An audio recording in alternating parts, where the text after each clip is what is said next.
मला ते मेसेज येईल त्या दिवशी होईल ते, म्हणजे त्या दिवशी मेसेज येईल ना ॲज्युमचंच आहे. बरं, आता ॲज्युमचं उद्या घेतलं चालेल का? हो सर. कारण हा आता पण घेऊ शकतो सर. आज घेतलं तर चालेल. बरं ठीक आहे, मग आता घेऊन जाऊ. चला ठीक आहे. आता पण ही डायरेक्ट मेथड पाहिजे. मेथड याच्या नावातच त्यांनी सांगितलं ॲज्युम, ॲज्युम करतायत ते. ॲज्युम म्हणजे समजतायत, सपोज की एवढे ॲव्हरेज आहे ऑलरेडी, ते नाहीये, ॲज्युम केलेलं.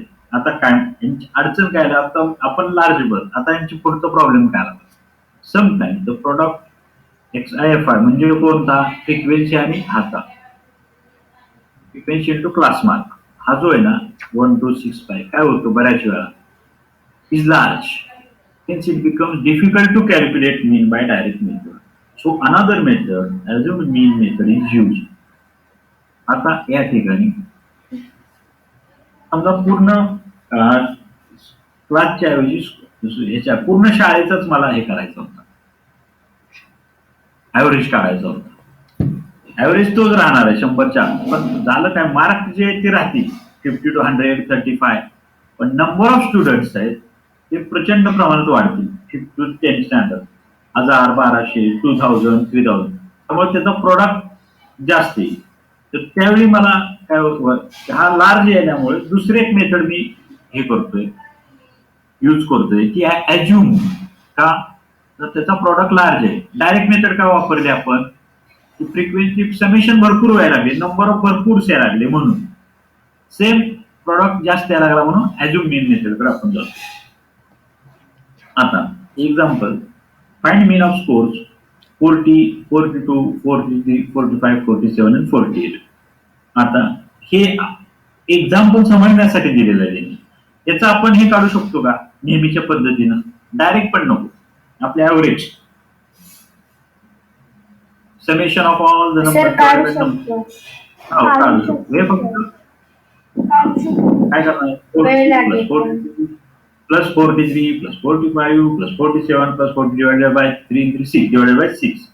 पण नंबर समजा जास्त असते तर ही फक्त समजण्यासाठी ठीक आहे. आता याच्यावरून असं लक्षात येतंय, mean data is more than 40, minimum किती आहे 40, लेटेस्ट अजून मीन 40, तर याचा मीनच 40 आपण कन्सिडर केला. मीन तुम्ही कोणताही कन्सिडर केला तरी फरक पडत. हा काय ॲज्युम केलाय, म्हणजे आहे का तो 40? नो, खरं काय ते माहित नाही, ॲज्युम केलं. आता डेव्हिएशन म्हणजे किती फरक पडला, डेव्हिएट झाला आपण, किती चेंज झाला, हा याच्यामध्ये कितीचा फरक आहे नंबर आणि ऍव्हरेज मध्ये, ॲज्युम ऍव्हरेज मध्ये. आता हे काय, ॲज्युम किती आहे 40, तुमचा नंबर किती आहे, पहिला नंबर 40 आणि या 40 मध्ये कितीचा डेव्हिएशन आहे, कितीचा चेंज आहे, कितीचा डिफरन्स आहे, हे एका नंबरच्या बाबतीत. ठीक आहे. सेकंड नंबर आहे 42 आणि 40 मध्ये कितीचा फरक आहे, डिफरन्स आहे 43 आणि 40 याच्यामध्ये कितीचा डिफरन्स आहे, 45 आणि 40 मध्ये कितीचा डिफरन्स आहे, 47 आणि 40 मध्ये कितीचा डिफरन्स आहे, 7. डिफरन्स म्हणण्यापेक्षा डेव्हिएशन म्हणा, 48 आणि 40 मध्ये कितीचं डेव्हिएशन आहे, 8.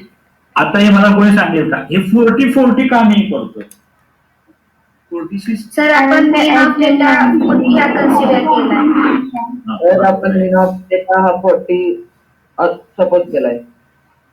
म्हणजे जो ॲज्युम मेन करणारा हा तो कॉन्स्टंट ठेवायचा आहे, हे मिळते.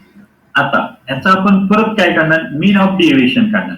डेव्हिएशनचा मीन, हे डेव्हिएशनचे फिगर आहे 0 2 3 5 7 8. मीन ऑफ डेव्हिएशन परत ऍव्हरेज कशाचा असो, ऍव्हरेज काय आहे ना, समेशन 0 + 2 + 3 + 5 + 7 + 8 डिवायडेड बाय 6. आता मग तुम्ही एखादा असं मला विचारू शकतो की सर इथं तुम्ही जर बेरीज करत आहात तर इथंच का बेरीज केली नाही का केली? हे सर, त्याच्यात मीन ऑफ डी बोला बोला खूप ना. जास्त आला असता आणि खूप वेळ पण गेला असता. नंबर खूप जास्त आला असतो. आता समजा इथं 4 आहे म्हणून तुम्हाला काय वाटत नाही. 4 थोड्या स्मॉल. समजा हे नंबर असे समजा 4000 4200 4300 4500 4700 and 4800. आता मी काय केलं असतं मीन काय केलं असतं अज्यूम 4000 मान्य आहे का? 4000. त्यावेळी माझं डिव्हिजन काय आलं असतं इथं 0 200 300 500 700 800 म्हणजे त्याची बेरीज मी करू शकलो असतो याची डिव्हिजन. मात्र 4200 याची बेरीज करू शकलो असतो पण ते अवघड गेलं असतं. मीन ऑफ डिव्हिजनची बेरीज बाकीची आहे. किती फिगर्स आहेत त्या 0 2 3 5 7 कम्पेअर टू 4 नंबर ऑफ आहेत 6च राहतील पण या क्वांटम पा 0 2 3 5 7 8 या 40 42 4 याच्यापेक्षा रिलेटिव्हली कमी आहेत का? हो सर. हो सर. हो सर. मग मग हे जे 0 + 2 + 3 + 5 + 7 + 8 इक्वल डिवाइड बाय 6 इक्वल 25/6. मग 25/6 हा माझा ऍव्हरेज आला का? हो. हो सर. मग तो ऍव्हरेज कशाचा आहे? आपण सपोज केलेला एव्हरेज पण प्लस करायचा. हा ऍव्हरेज आला आहे मीन ऑफ डेव्हिएशनचा याचा ऍव्हरेज आला आहे. हे अज्युम 40 वेगळंच आहे 40 मायनस केल्यानंतरचा ऍव्हरेज आहे. Therefore mean equal assume mean plus mean of deviation. हा फॉर्म्युला समजला का?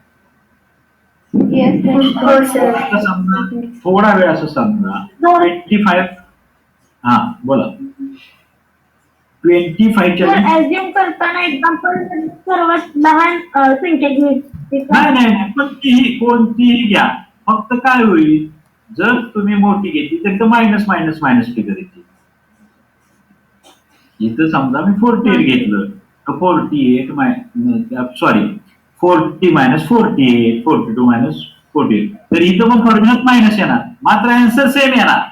अँसर मध्ये फरक पडणार नाही मात्र हे मायनस मध्ये तुम्ही त्यातलीच घ्या 100 घ्या कोणताही अज्युम करताय ना तुम्ही त्याबरोबर हे चेंज होणार आहे त्याच्यात काही फरक पडणार नाही.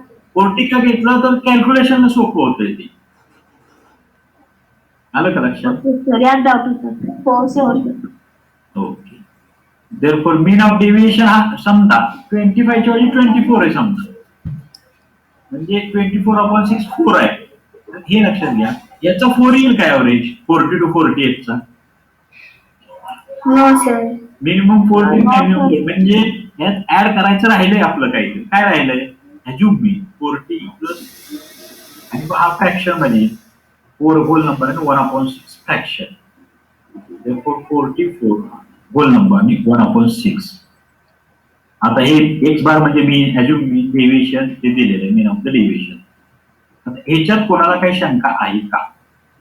No sir.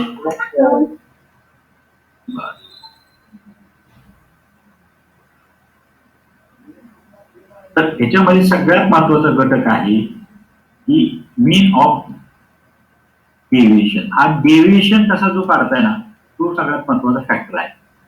40 हा जो आहे याच्यातून हा कॉलम ऍड झालेला आहे आपला तो डायरेक्ट मेथड मध्ये होता. उदाहरण एक एक्झाम्पल घ्यायचं अजून. हो सर. सर ऍझ्युम मीन मेथड मध्ये एक्झाम्पल म्हणजे आन्सर येतं ते प्लस मध्ये येतं का फक्त का मायनस मध्ये पण येतं? नाही ऍव्हरेज आहे ना तुमचा तो ऍव्हरेज असेल तो येणार. हॅलो प्लस मायनस नाही. आता तुम्ही जर मायनसचीच बेरीज केली समिशन मायनस मायनस तर मायनस येईल. ऍव्हरेज असतो ऍव्हरेज आणि कोणत्याही मेथडने आन्सर सेमच येणार. या मेथड का करतोय आपण ते कॅल्क्युलेशन वर्क कमी व्हावं म्हणून त्या वेगळ्या मेथड असल्या तर आन्सर सेमच येणार कोणत्याही मेथड.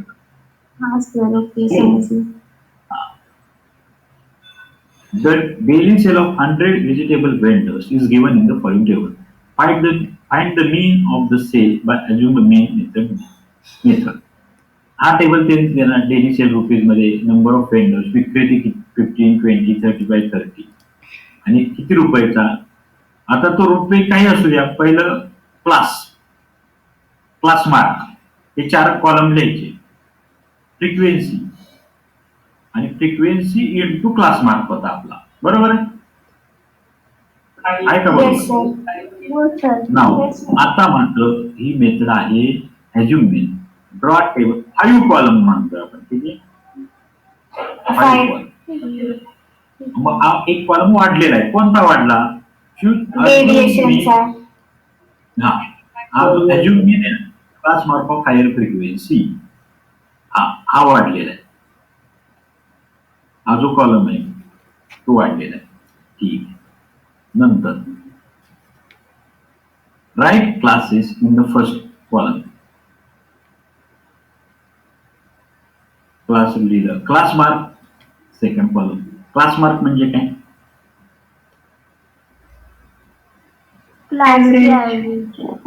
ऍव्हरेज. राईट. नंतर व्हॅल्यू ऑफ डी आय ही काय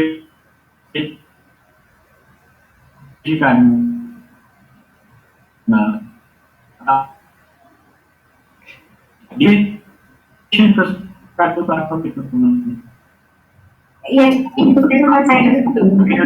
मायनस केलं. ए इथं ॲज्युम मीन ए लिहायचं पहिलं. Assume mean A equal to 2250. Deviation d i equal to x i minus A. हा प्रत्येक हा ए टेबल मध्ये दिसणार नाही. हा मायनस करायचा. कशातून मायनस करायचा. हा क्लास मार्क समजलं. Yes, हो value of sir. D I. नंतर फ्रिक्वेन्सी कॉलम नेहमीच आहे आणि instead of frequency multiply class mark त्यानं फ्रिक्वेन्सी मल्टिप्लाय डेव्हिएशन. इथपर्यंत कोणाला काही शंका आहे का. No, sir. No sir. हे तुमच्या लक्ष पाठच आहे तुमचं. याची प्रॉडक्ट करायचा समेशन याची समेशन याचा रेशो घ्यायचा आणि यामध्ये ऍड करावं लागेल. कशात ऍड करणार हा रेशो.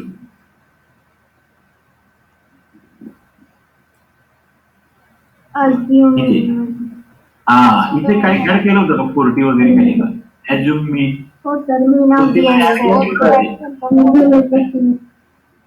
आता एका मुलीला प्रश्न विचारला होता की ॲज्युम मीन काय घ्यायचा. मिनिममच घ्यायचा का. कोणताही घेतला मायनस. आपण कॅल्क्युलेशन सोपं करतो म्हणून तो 40 घेतला. पण त्यावेळी हे होते का फ्रिक्वेन्सी नव्हती फक्त नंबर होते. 40चा 1च होता 2 नव्हता. 42 चे 3 नव्हते. या टेबलमध्ये काय झालं तिथे तुम्ही हा क्लास मार्क घ्यायचा आहे आपल्याला. कारण क्लास मार्क मधून वजा करतोय किंवा हा घ्या. यातलं कोणता घ्यायचा आता. 1250 घ्यायचा. ऐक लक्षात घ्या. हा काही घेतला तरी चालतो. काहीही घ्या तुम्ही तरी सुद्धा इथे लिहिलं का. Class mark of higher frequency असं का म्हटलं असं. हा क्लास मार्क आहे. हायर फ्रिक्वेन्सी किती फ्रिक्वेन्सीचा 35. 20, 35 आणि 30चा. 15चा घेतला तरी चालेल. काही अडचण येणार नाही. सर आन्सर खूप मायनस मध्येच येतील. निगेटिव्ह येतील. मायनस मध्ये येतील. इथे मायनस मध्ये येतील प्लस इथे मल्टिप्लायला पण प्रॉब्लेम येतो. 35 आहे ना जास्त येईल इथे मल्टिप्लिकेशन मायनस पेक्षा. म्हणून जिथं फ्रिक्वेन्सी जास्त आहे समजा फ्रिक्वेन्सी जास्ती कुठे फर्स्टला सगळं मायनस काही प्रॉब्लेम नाही. फ्रिक्वेन्सी शक्यतो घ्या. कोणताही घेतला तरी चालेल. 35 ला किती आहे क्लास मार्क. आता पहिल्यांदा क्लास मार्क कसा करायचा. सर ऍव्हरेज काढायचं. 1500 डिवाइड बाय 2 डिवाइड बाय या दोघांची बेरीज डिवाइड बाय याची समेशन डिवाइड बाय 2 याची हा क्लास मार्कचा कॉलम आला का. Yes sir. हा नंतर लिहा. याच्यामध्ये फ्रिक्वेन्सी मध्ये मॅक्झिमम बार इथं हायर फ्रिक्वेन्सी 35 इथं class mark 2250. Assume mean A equal to 2250. हे समजलं का. हो सर. आता हा तुमचा 40 झाला, तो प्रत्येक वजा करा. 1250 मायनस 2250 हे मायनस आला, ती म्हणाली मुलगी 40 मायनस येणार फिगर. 1750 मायनस 500. 2250 इथं काय येईल सांगा मला figure.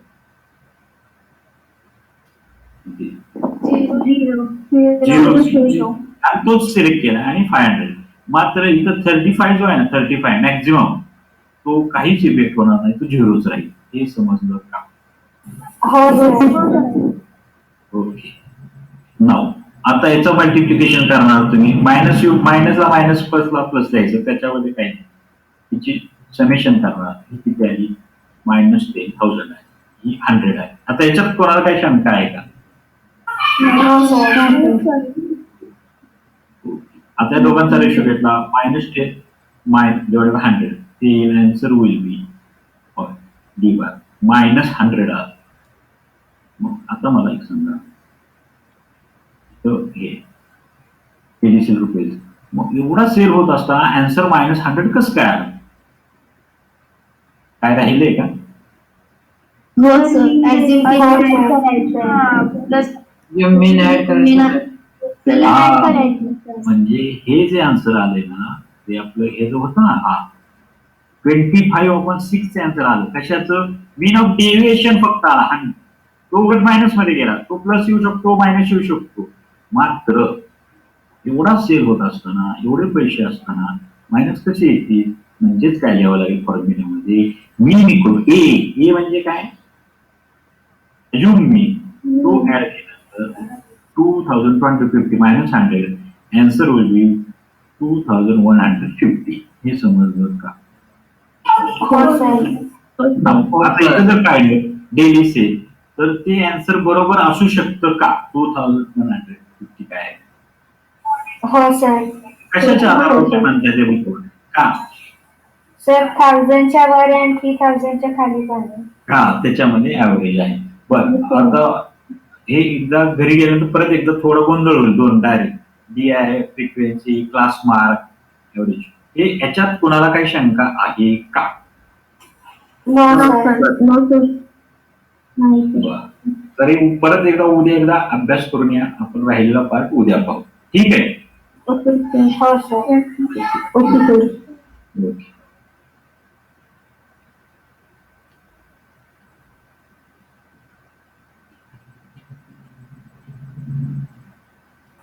Thank you sir. Bye sir. Sir bye sir.